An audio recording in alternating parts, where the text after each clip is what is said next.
첫 소식입니다. 정부가 오늘 서울 4개구 21곳의 공공주택 복합사업 후보지를 선정했습니다.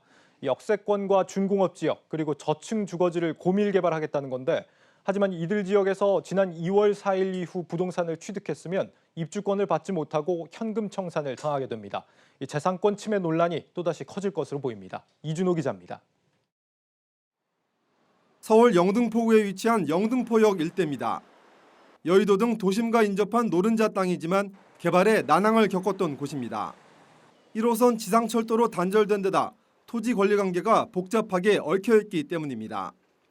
이에 정부는 영등포 역세권을 비롯한 서울 지역 4개구 21곳을 첫 번째 도심사업 후보지로 선정했습니다.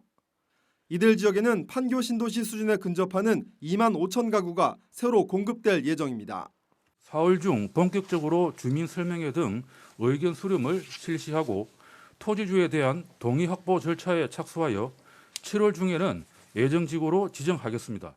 우선 용적률 혜택을 최대로 받는 역세권의 경우 9곳에서 대규모 개발 사업이 진행됩니다.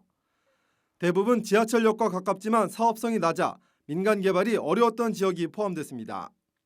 창동 일대의 준공업지 2곳과 불광, 신길 등 저층 주거지 10곳도 공공주도로 개발이 이뤄집니다.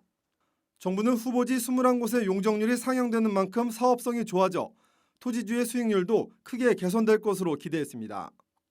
하지만 정부의 장밋빛 전망처럼 도심 개발 사업이 원활하게 진행될지는 미지수입니다. 서울시장 후보들이 민간 개발을 앞세우고 있는 데다 LH 사태로 불신이 커진 공공이 사업을 감당할 수 있을지도 의문입니다.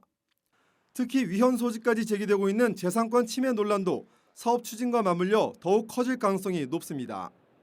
이들 지역에서 지난 2월 4일 이후 주택 등 부동산을 산 사람들은 입주권을 받지 못하고 현금 청산을 해야 하기 때문입니다. 나중에 들어온 사람은 그 입주권이 없기 때문에 수많은 재산상의 피해를 보고 서울 시내 어디 살더라도 약간만 낙후되어 있으면은 언제든지 국가가 뺏어갈 수 있다. 이런 사회 분위기까지 만들 수 있습니다. 국토부는 법률 검토를 통해 위헌성이 없는 것으로 판단한 데다 후보지에서 특이 동향도 발견되지 않았다며 문제가 없다는 입장을 고수했습니다. 한국경제TV 이준호입니다.